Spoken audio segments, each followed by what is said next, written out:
welcome back to today's video. In this today's video, it's going to be a brand new political discussion-based video. In this new discussion-based video, it's going to be about HR 1 and For the People's Act, which is a voting bill that's being proposed by the Democrats, being pushed by the Democrats because after they voted for a party line vote to pass HR 1 in the lower chamber, and now it's headed to a vote in the upper chamber, which requires 60 votes. Thanks to thanks to Joe Manchin, that doesn't want to get rid of the filibuster. So now they have to try to pass it with 60 votes. And right now they don't have 60 votes currently.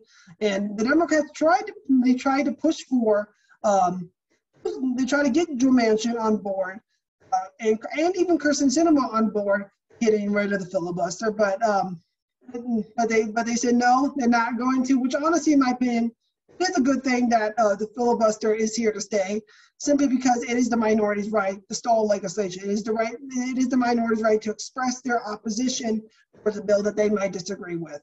And this is something that we have to deal with because it's something of what our founders and framers, when they founded the Constitution, the Constitution doesn't establish a democracy. It establishes self-government to protect individual rights, which oftentimes is at odds with democracy. If what the majority of the people want in some particular way is to interfere with the rights of a minority, and it's why we have the filibuster. It's why we have the Electoral College, and it's why we have institutions and mechanisms in our Constitution where the majority generally gets its way in our country, but not always.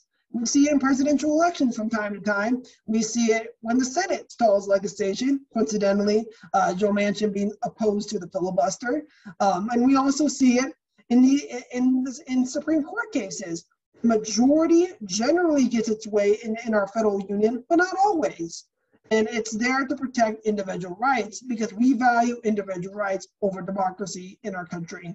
And overall, this is being proposed by John Sarbanes. Actually, and even House Democrats, they're selling this bill as a voting rights bill, as in through the languages of the Civil Rights Act, which is honestly marketing. I wish other parties and Republicans work on their communication, work on their PR marketing, because that's something that, honestly, in my opinion, the Democrats are really strong on this proposal. They're really strong on marketing and selling their legislation, and that's something Republicans really need to work on overall. But before I go into all the details with this voting bill, go into where Democrats, where they stand on this bill and where Republicans stand on this bill. I know I might get a little criticism on this bill because my overall opinion on this voting election reform bill,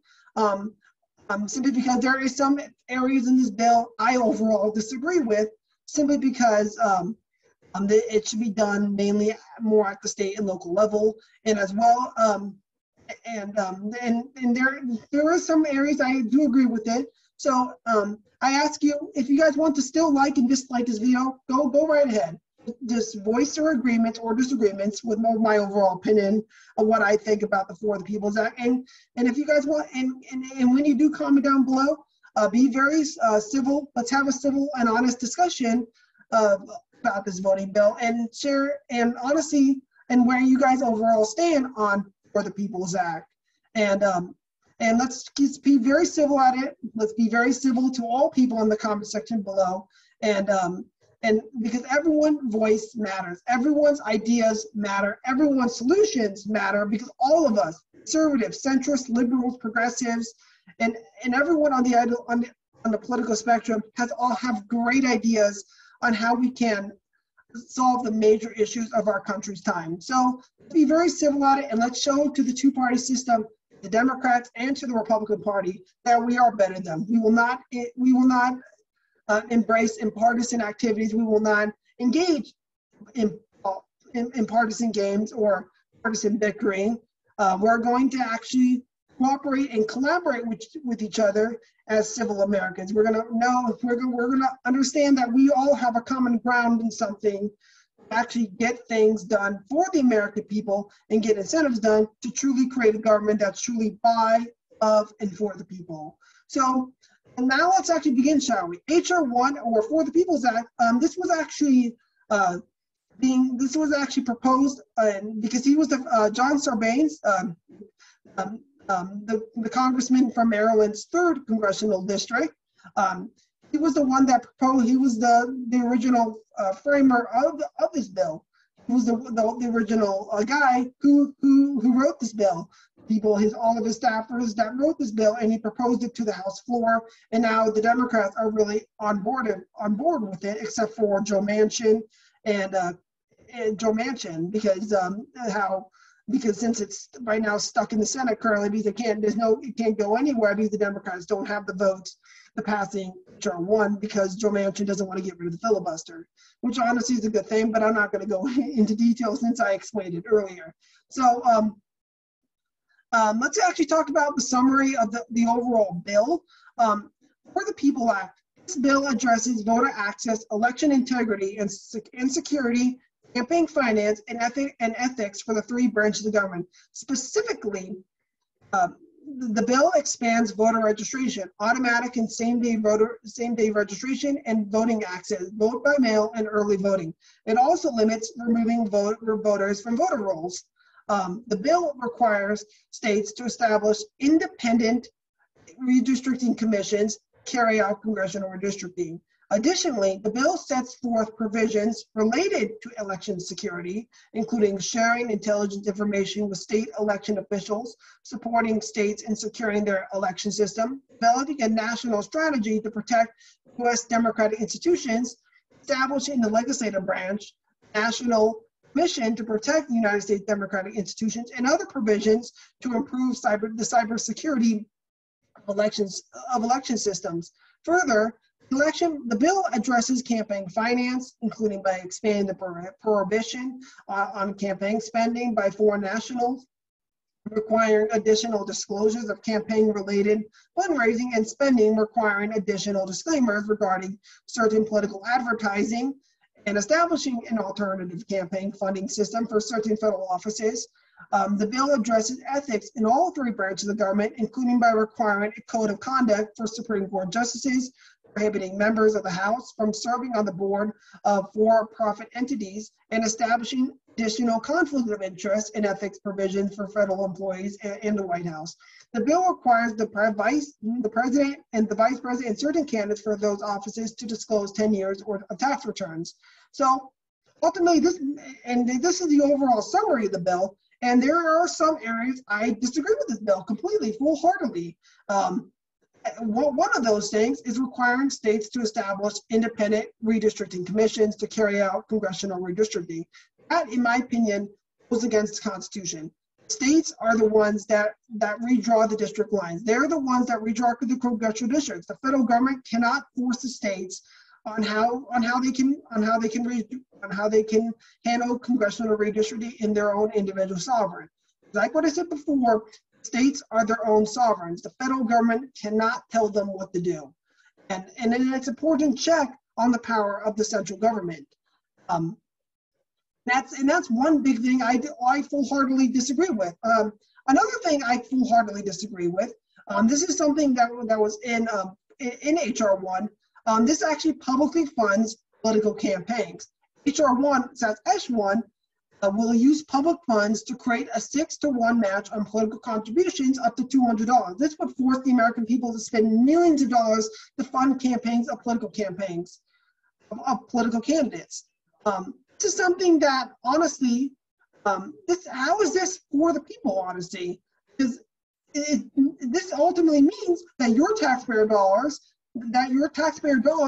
will publicly fund candidates' political campaigns, that will publicly fund politicians for their campaign, that will contribute to all campaigns and all parties. This is not for the people, because this means that your taxpayer dollars are going to candidates and parties that you might not want to support. This is something that is, honestly, that should be called, now this is actually called for the Politicians Act. This is not for the people. This is for the Politicians Act in this part of the bill, because honestly, your taxpayer dollars would actually go to actually publicly funding political campaigns. And that's something I full-heartedly disagree with, because this is and I do side with the Republicans on, because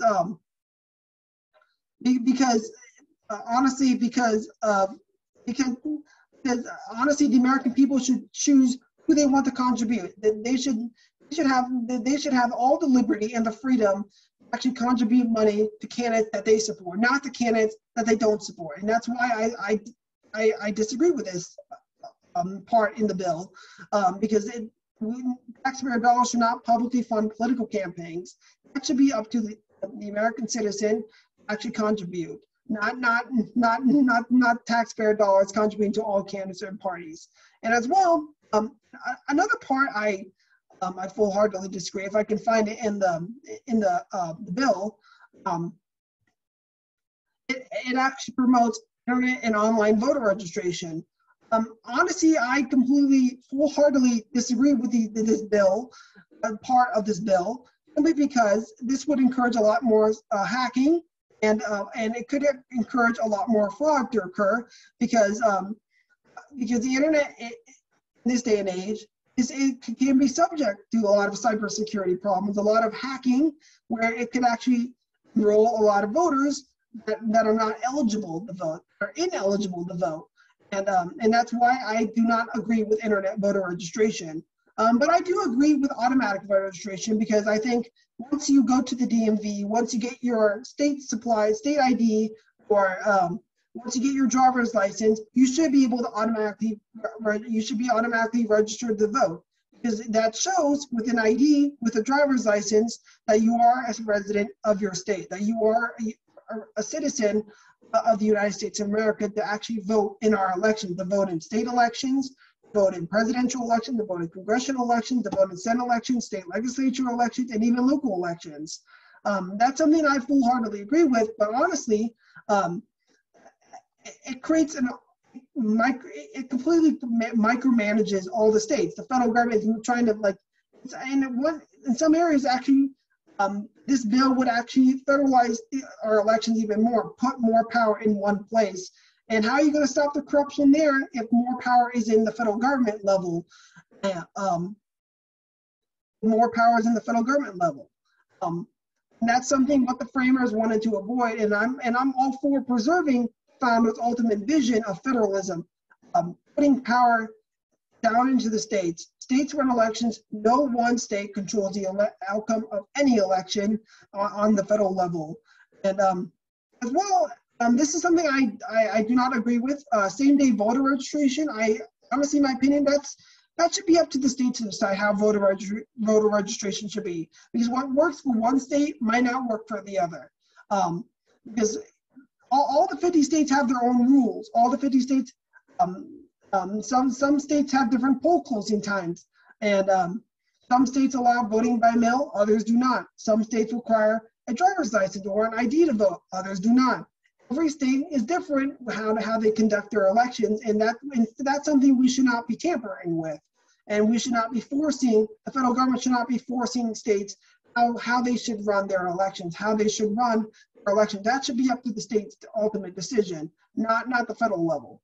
And as well, and this goes back to the whole argument of federalism. I think, honestly, I don't agree with this ultimate bill, because there's some ideas I do support, like automatic voter registration. And in one part of the bill, that would increase studying on ranked choice voting in our elections. I think ranked choice voting it would actually help reform our elections and actually help voters to get voters to actually vote for their favorite candidates instead of voting for candidates just to beat the other guy. Because that's not how elections should be. It should always be about we the people, we who are the voters of us, actually vote for candidates that we believe is best to hold the office, that we are most excited for, that is our most favorite candidate. We should be voting for your first choice vote. You should be voting for your most favorite candidate. That's how elections should be. Voting for the candidate that you feel like is best to hold the office, not just voting for someone that has a better chance of winning. That's not election. That's not how voting should work. You should always vote for people that ultimately is the most qualified, that is the most that you feel like that that will help better represent your beliefs, that will keep you represented in our government. And as well, I like as well, like how the overall reason why I'm against this bill, simply because I think I'm all for election reform, HR 1. I'm all for HR 1. I'm all for electoral reform, but honestly, this should be all done at the federal, at the state level first. And this is something I overall agree with Republicans on. I understand the Democrats. I get it. You guys want to pass this voting bill in response to a lot of the other voting bills that are being proposed in state legislatures like in Georgia, because you are worried that Georgia SB 202 voting law, that the Texas new voting law, the Texas voting bill, and the new Florida voting law, you guys are worried that it might impact, that it might suppress communities of color and preventing their right to vote, taking away their right. You want to make sure that everyone's right to vote is secured, and I understand. I full-heartedly get that, honestly. Simply because no one should be suppressing anyone's vote. That's un-American to me, because everyone's individual right to vote should be protected, in the Constitution, and I honestly get that. But honestly, in my opinion, there's nothing really, anything in a lot of these state voting bills, like the Georgia SB 202 voting bill, that suppresses voters. It requires everyone to have an ID. I think that's something that that every state should follow, and I hope it becomes a national trend, where voter ID becomes an ultimate national mandate for all people. Maybe we can have a state supplied of voter ID laws, making state ID like voter ID laws free for everyone. So once you go to the DMV, it'll be automatically free. You just have to fill out all the fill out all the paperwork, fill out everything at the DMV to actually get your state ID. And once you get your state ID, you automatically register the vote, and it's free and no cost. And I think that's something that Democrats can get behind, and like Joe Manchin can get behind, because he proposed some type of a compromise that would still establish automatic voter registration, making Election Day a national holiday. That's something in HR 1 wants to propose, is to make Election Day a national holiday. I do full-heartedly agree with that. And any partisan gerrymandering, again, that should, I completely disagree with that. That should be at the state level first. Let the states actually propose legislation in their own states that will form nonpartisan commissions, that will form independent commissions in their own sovereigns, that will redraw the district lines. Now, the federal government should not be micromanaging the states' bill to establish independent commissions. When independent commissions when more and more states start using that independent commissions, are voting in favor of nonpartisan commissions, that's where it can be able to pass at the national level. But right now, it can't really pass at the national level if only just a little states currently are using it, like my home state of California, for instance. As well, the federal government should not be mandating on how early voting should be. It should not be mandating states how to comply with early voting. That should be up to the states to decide what rules should be in place for early voting. That should be up to the states to make laws and legislation of how early voting should work in their own sovereign. Because like what I said before, what works for one state might not work for the other. Because all states are different. All states are ultimately different. Every state has their own problems. Every state has their own solutions, and every state has their own idea on how elections should be, on how things should be in their states. That should not be micromanaged by the federal government. That should be honestly up to the states to decide. As well, and that's one of the biggest reasons why I'm against HR 1 or for the People Act, because ultimately it federalizes our elections. What I've ultimately been hearing from the Republican side is that it federalizes our election. It takes away states' individual right to actually run their own elections, that mandates all the states to engage in same-day voter registration. Let me see what else it does. Well, it interferes with the ability of the states and their citizens to determine qualification for voters and to ensure the accuracy of voter registration. As well, another critical key point that reason why Republicans are against HR 1 is that it sabotages state voter ID laws. I'm honestly for voter ID laws because a majority of Americans in all parts of the country, they support voter ID laws. People from minorities, people of color, they all support voter ID laws because it helps actually, how would I put this? It helps actually combat voter fraud. And I understand, I get it, I understand that voter fraud is very minimal, that there's less of that. The data shows that there's no widespread voter fraud. I get that completely. We should still have voter ID laws in place to actually prevent fraudulent voting, to prevent illegal aliens from voting in federal elections, from voting in state elections. We should prevent them from doing that. And that's what voter ID laws do. It helps identify a person to making sure it's only U.S. citizens, it's only state residents of their own sovereign that voting in their elections. It helps prevent that. And that's what something HR wants to get rid of it in favor of paper ballots or signatures, just requiring a signature or paper ballot actually for people to actually vote. But there are several other things I do agree with this voting bill, like giving ex-felons the right to vote. I do support that because if they serve their time, I do believe in, honestly, in my opinion, I believe in second chances. I ultimately believe in second chances of all of our residents that may have did some wrong in their past, and but if they serve their time in prison, they should have their right to vote. They should have, because once you're free from prison, once you complete your sentence, you should have all of your rights restored. You should have your rights, your voting rights restored. Because honestly, if you're given a second chance, your individual rights and your freedom and liberty should be restored. That's something I ultimately agree with.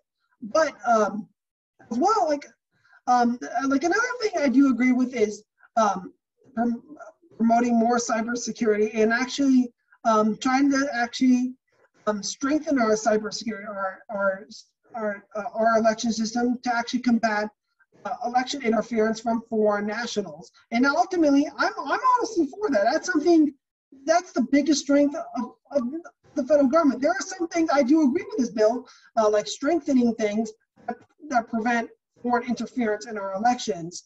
And that's something the federal government is very good at. And that's what the HR 1 needs to focus more on, is combating foreign interference in our election, not focusing on micromanaging states on how to comply, on how to actually engage in voter registration or engage in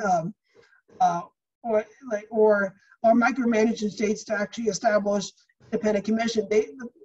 Let the states let's be respectful to our constitutional process here, what our framers put in place. Let the states to actually pass electoral reform bills like voter registration, like voter ID laws, like ranked choice voting. Let that pass at the state level. Let the states build their voter infrastructure, like mail-in voting, to actually improve upon that. Let the states handle that side of electoral reform. But for the federal government, your guys' biggest strength is in foreign policy. Pass legislation to actually strengthen our cybersecurity, to strengthen our security, that will make it a lot harder for other countries to interfere in our elections. Because when we do that, we're truly amplifying federalism.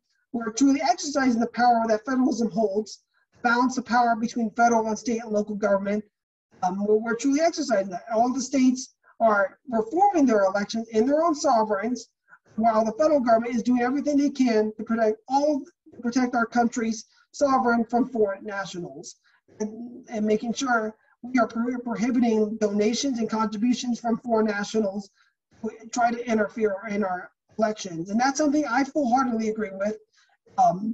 That's one of the biggest strengths I think the federal government can do to reform our elections, is to prevent election interference from foreign countries, like what the Russians have been doing, and like what the Russians have been doing, actually swing to interfere in U.S. elections. And that's something that the federal government can do, and let the states push for other electoral reform that makes more sense for states, because what states, in my opinion, are much more competent to design their voter registration, to design how their voter registration should be, if they want to allow early voting in their states or not allow early voting. If they want to only allow voting by mail, which Oregon likes doing, they should do that. That should be up to the states to do. Let the states build up their infrastructure, how voter registration should be, and the federal government can pass legislation to help strengthen our security, to strengthen our cybersecurity systems that will make it a lot harder for foreign countries, foreign nations, other countries to interfere in our elections. And that's something and as well, and of course, I get Democrats. I understand what the Democrats are saying. I understand you guys want to protect people's individual right to vote. You want to combat which you might think is voter suppression, even though I don't think it's voter suppression. That's being passed in the voting bill is being passed in Georgia, and that's being debated upon in Texas, and being proposed in that passed in Florida. You might think it's voter suppression. I don't think it is, but you might think it is, and I respect your overall opinion. But honestly, in my opinion, voting right. This is something I do agree with the federal government, where the federal government can step in. Is maybe we can keep some parameters in your bill that helps protect people's voting rights laws, that helps protect everyone's right to vote, and making sure no one state is suppressing anyone's vote. Like what's being passed in Georgia, like with the voter ID laws saying. If that's going to become more of a common thing, why not do it? Why not for the federal government to act with voter ID laws? One thing you can add to HR 1 is proposing voting laws that actually making voter IDs free for all people. So once they go to the DMV and they register and they apply for a driver's license or a voter ID, they will be automatically registered to vote, and they will have voter identification. They will have voter identification at no cost to the elector, no cost to the voter. So it doesn't impact minorities of color. So it doesn't impact them, because I get because I understand some might be homeless, some might be poor, and they can't afford a voter ID law. So with them being now free for all people, they can then I think it can be more acceptable, and where guys can get behind voter ID laws if then everyone's right to the vote is restored. But overall, where you guys overall stand on this issue of stand on HR 1 or for the People's Act? I may not have got to do everything in this voting bill, but there are some things I do agree with this bill, like automatic voter registration, like how they're trying to promote more of trying to study ranked choice voting, to actually look into ranked choice voting, to actually adopt that at the national for federal elections, because I think honestly preferential voting will help strengthen our democracy, will help reform our democratic elections, and honestly there are some things that should be done at the state level, and it's why I'm against it right now, and I'm glad Republicans, why I'm glad Joe Manchin is against it, and I have so much respect to him because of him being that moderate, being that a centrist, actually try to bring people together. And because if you don't have 60 votes, you're doing something terribly wrong. If it's being passed through a party line vote in the House, you're doing something terribly wrong because you're leaving out the other side's ideas. Because like it or not, in my opinion, even though I might disagree with the Republicans on some issues, Republicans have great ideas too on election reform, like voter ID laws, and they just full-heartedly believe that it federalizes our elections, and that's something I do not agree with. I do not think we should put power in one place, and that's why I do not why I'm entirely against this bill, and it's simply because it federalizes our election. It interferes with states' rights to run their own elections and micromanages the states as well, and as well publicly funds political campaigns. Which means your taxpayer dollars will go to candidates and parties you might not want to support, and that's something I do not support at all. So I rambled on and on the subject, but share where you guys overall stand on HR 1 or for the People's Act. And if you guys want to like or dislike, because you might not disagree with my overall opinion, to show your disagreement with my opinion, go right ahead. But be very civil and respectful in the comment section below, and share where you overall stand on this issue of voting rights and voting bill. I know some of you guys in some of my viewers might agree with the voting rights bill, because I know you guys, some of you are Democrats and progressives that do support for the People's Act, but I just don't. Simply because it federalizes our election and it puts too much power because it micromanages the states on how voting rights should be in the states. It micromanages them to the point where they have to engage in same-day voter registration. They have to engage in automatic voter registration, and that's something that should be done more at the state level first. If it can pass at the state level, if more and more states start adopting it, it can pass at the federal level. This happened in so many other ways. Wyoming allowed, the state of Wyoming, for the first state in the union, allowed women the right to vote. And sooner or later, more states soon followed the point, to the point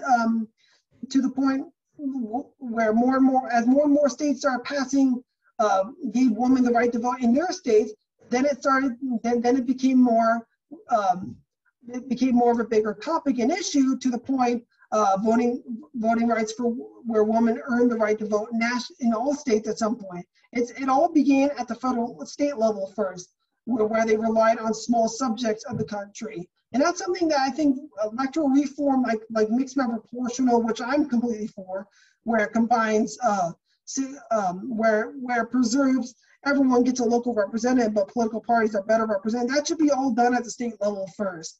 Let the states reform their elections, and if more and more states find more of a common ground on one particular thing, like ranked choice voting, like MMP, like so many other good voting proposals that are being proposed by all sorts of states, and then it can start becoming more reasonable, where we can start proposing it through a federal law. So overall, in the comment section below, be very respectful and civil to everyone's overall opinion and to mine. And if you guys want to dislike this video, go right ahead, show your disagreement. I will always respect everyone's opinion, where they stand on any issue, because and ultimately, let's be very civil, and let's actually collaborate and cooperate, because that's something what the Democrats are completely forgetting. Is that they just want the path. They just want, in my opinion, what I'm overall getting, and why I disagree with their overall approach on so many legislation, is that they just want to jam-pack this voting bill. They just want to pass it through a simple majority by 50 votes or 51 votes, and that's something that shouldn't happen, because that's going to set a huge bad precedent, like what they're doing with with the legislation they're doing from packing the court. Honestly, in my opinion, there's some things I do agree with HR 1 or for the People's Act, but overall, in my opinion, I overall don't agree with this voting bill, because it federalizes too much of our elections. And I know you guys might disagree, but disagree with me, and that's okay. But I just don't think this is the right election reform bill right now. But there are some things I do agree with it. Protecting everyone's right to vote is imperative to our Constitution. So I hope you guys enjoy this video, and don't forget to like and like and subscribe to enjoy to look forward to more the voting, to look to more discussion-based videos and more videos on promoting third-party independent candidates and even political speeches as well and political advertisement as well. But overall, share where you overall stand in the comment section below on HR 1. And don't forget to like and subscribe again. And until next time, guys, the Young Centrist, and I am out.